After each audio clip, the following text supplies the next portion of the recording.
Hello friends, welcome to Creative Medicine. In this lecture, we will learn about Then, biochemical changes to be established in cases of Steen-Leventhal syndrome are as mentioned except.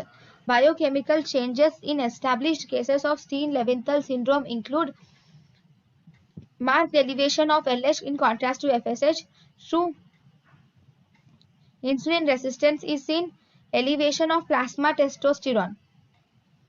Yes, elevation of plasma testosterone will be there. Elevation of sex hormone binding globulin. Actually, in polycystic ovarian disease, sex hormone binding globulin will decrease. It won't elevate.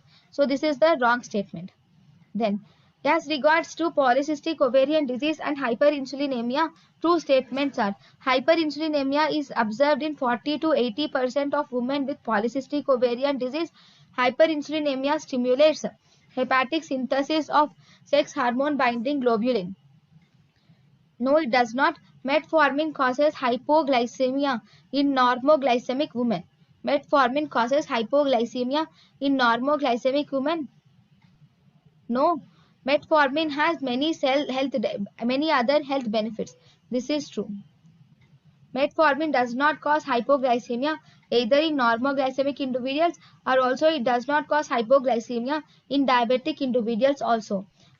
Metformin can cause hypoglycemia in diabetic individuals if it is given in higher doses, but normal doses, if proper dose quantification is done, hypoglycemic episodes are rare with metformin. Metformin has many health benefits like metformin will decrease weight, it decreases BMI and fasting insulin levels, and it also decreases blood pressure and LDL cholesterol.